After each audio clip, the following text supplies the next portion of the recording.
Oh, We're on. We're live, guys. We're back. We're back. A day early. A day early. We're doing Fridays, but today is Thursday, not Friday. Figure I thought it was Friday this morning. Kind of feels like Friday. A little bit.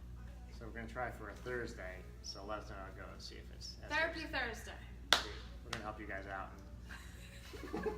Perfect. It's Thursday. It's not Friday. So, okay, we're gonna show you. Instead of we've been showing you last couple of times about the forearm stretch and getting out of that sitting position. So we're going to show you kind of a common exercise that maybe people do in other modalities or physical therapy. Or kind of like people call it a hip opener, hip stretch. So we're going to talk about a few different variations. We're going to show you 2 variations today. There's 4 different ones that we use. Why you might use them. Why you might use them, what they're going to be, what positions might dictate for different people's bodies and positions, how that would dictate for their bodies, why we'd use the different positions for them. So in here, this is what we call the hip lift. If you're a client of ours or you know a client of ours, there's a good chance you've tried this before. But there's also a good chance that you do it in a different position than somebody else that you know. So hopefully today we can kind of start to shed some light on why you might do it in a position you do it in, whether it's sitting versus being on the floor, and kind of how we got to the point of giving you that versus the other. And I'm going to grab my pelvis over here. Hey, here's my pelvis. Yeah. Old Faithful here. Old Faithful. And Danny pelvis. So, and we're going to talk about what this exercise is going to do. I'm going to demonstrate here. So again, this is where the leg bone, the femur, sits into your pelvis. That's the hip joint. So maybe if you show us from the side, we can what this exercise does. And just we'll go back and forth. Yeah. So if you're sitting there, then she's going to cross one ankle over the other knee.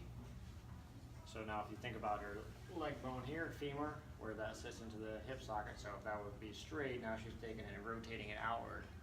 So you can relax down there. So now all those muscles around the hip joint, around the glute, when we get into that position, they get big stretch, elongation, kind of all the way from the lower back, all the way down to the hip. People sometimes feel it, IT band, their hamstring, all different places there. And so we use this for people that have internally rotated knees, externally rotated. The big part of it is getting a separation rotationally from the pelvis away from the femur.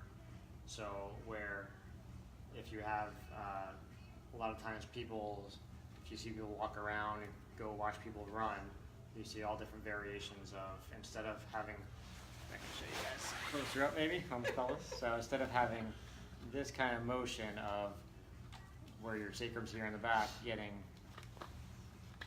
like a slight forward and backward movement, there's a little bit of rotation going on there, but if you walk around, someone with pretty good gait mechanics shouldn't have too much of that rotationally going on.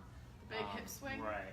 So a lot of people get like maybe a rotation going like that, and it looks like, hey, that person's got some swagger, but really they just their hips just are kind of tight or unstable. Different people with different things, or people maybe look like, hey, that person's a good runner. Their hips really just kind of swivel around and twist around. That can create a lot of undue torque through their lower back, the rest of their spine, all different problems.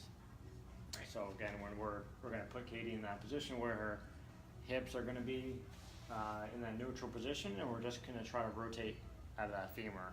So again, that's getting where the muscles of your glutes down here connect down to the hamstring, and then up from here up to all the muscles to your lower back. Now we're going to try to take those and kind of separate where if the person's femur is, let's say, rotated in, everything is being pulled this way. If they're rotated outward, everything is being pulled that way. Now a lot of times also, like we talked about, different variations of how people walk. Is that walking? There you go, that's walking.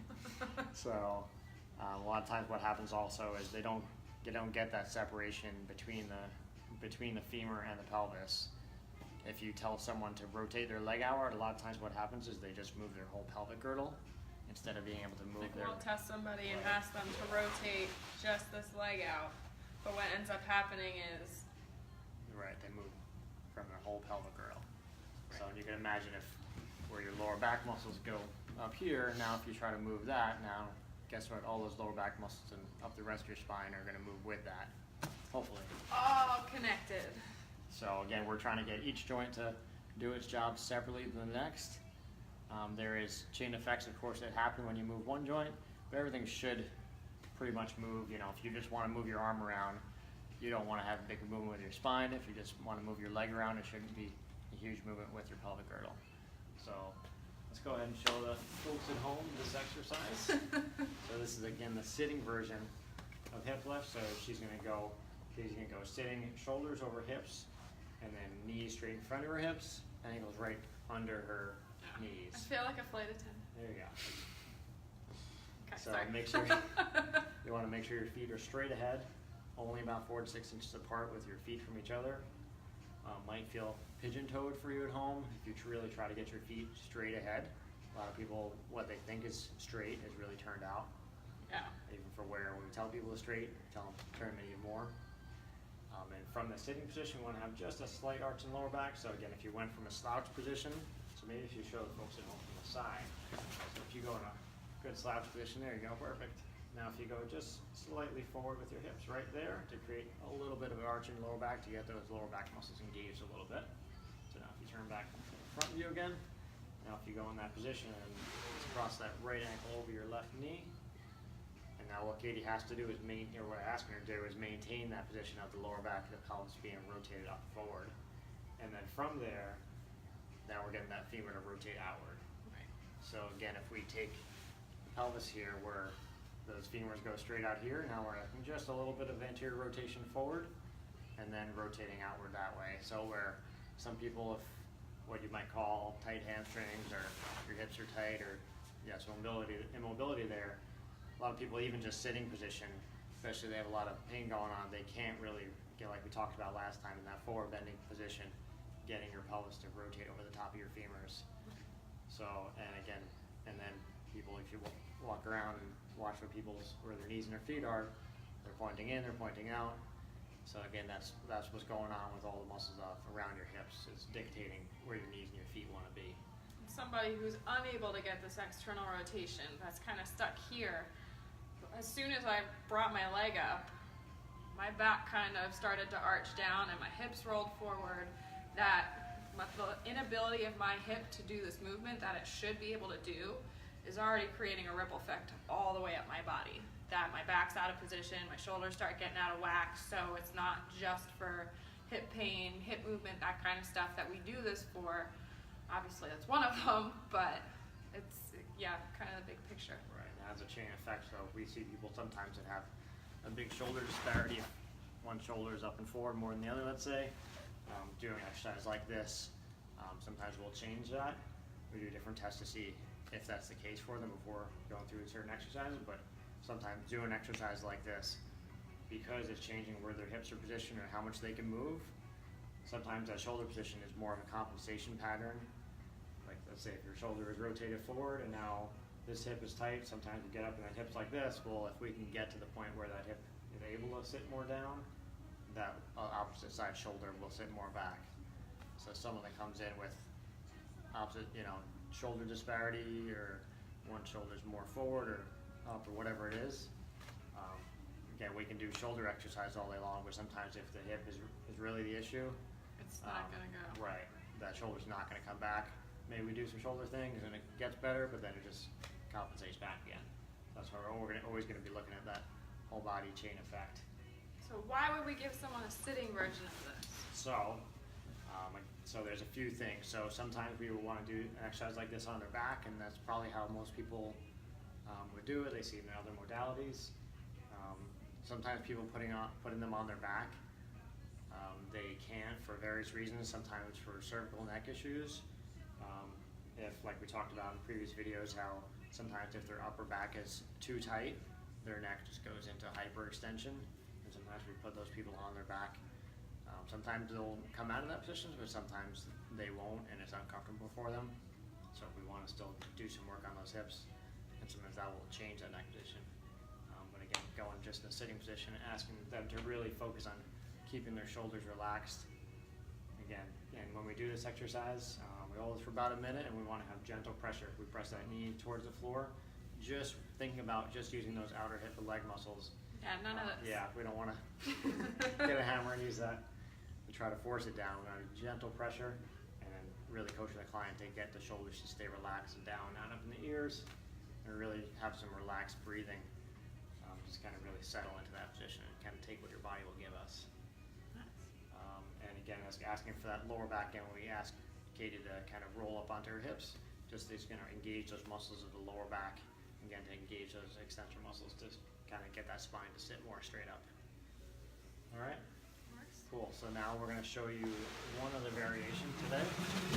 So we're going to have Katie lie on her back on the floor. Sideways? Yep, right there. Looks good. So now if we go right there, so if you go lying on your back, if you can lie on your back, now if you're going to go arms 45 degrees out to the sides and just lying on your back, knees bent, feet flat on the floor. Again, knees, hips, knees to feet are going to be straight ahead. And again, 4 to 6 inches between your feet. Now if Katie goes again from that same position, ankle over the knee, and then press that knee outward. Now with this, some compensations that might happen. Again, when we talk about the separation between getting your femur to move without the pelvis. So now if we got the pelvis here, so now if we get that femur to rotate outward, now what happens with a lot of people is they start to move their whole pelvic girdle.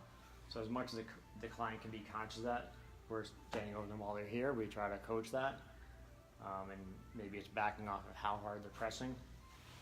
But we're really trying to, they can think about those bones on the back of your hips towards your butt, that keeping them as flat as they can be to the floor, not letting one side be more off. Why we might give this versus a sitting version or other versions, that's going to promote a little more flattening of your lower back than if you're sitting. It's asking for a little less demand out of those lower back muscles, where when you're sitting, we're asking those extensor muscles to engage a little more and work a little more. The client's actually going to be able to really relax everything and relax their shoulders, not have to think about it so much. Anything else you want to add on that, Katie? And what do you feel doing that, or? It's, I want to say, a little bit less intense than doing the sitting one. You want me to sit up? Yeah, I guess you could say something.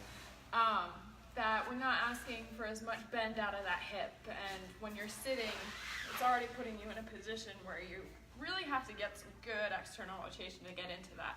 When we have you laying on the floor, and bring your feet a little bit away from your body if we need to, so it's not quite as much of an extreme stretch on that. So it's a good starting point for some people. For other people, like John said, if they're in the sitting one and they're starting to tense up their upper body and their shoulders and their upper back, we might choose to put them on the floor so we can focus on relaxing that, so we can really get out of the exercise what we need to get out of the exercise. But it all depends on the person. Right. And so really going with what position does your body need, what exercise can we put you in to get whatever demand we're trying to get out of it, change position. So again, internal, external rotation of your hips, that exercise will kind of work on both of those. So we might see other person's internally rotate with their knees, let's rotate it outward, but also if they're rotated outward, usually it's because there's some stuckness in the hip joint. They don't have the full range of motion in all directions. And if we can even go external, if the person's knees do rotate out, there's still a lot we can work with doing something like that. Yeah. All right, so thanks for listening and watching, guys, and tune in next week, and we're going to show you 2 other variations on that, the assisted hip lift and the hip lift. So we're going to talk about that next week. Get excited. Yeah, awesome, guys. So feel free to tune in and email us or comment below any questions you've got. And thanks a lot. We'll talk to you soon. Thanks. Bye, everyone. Bye.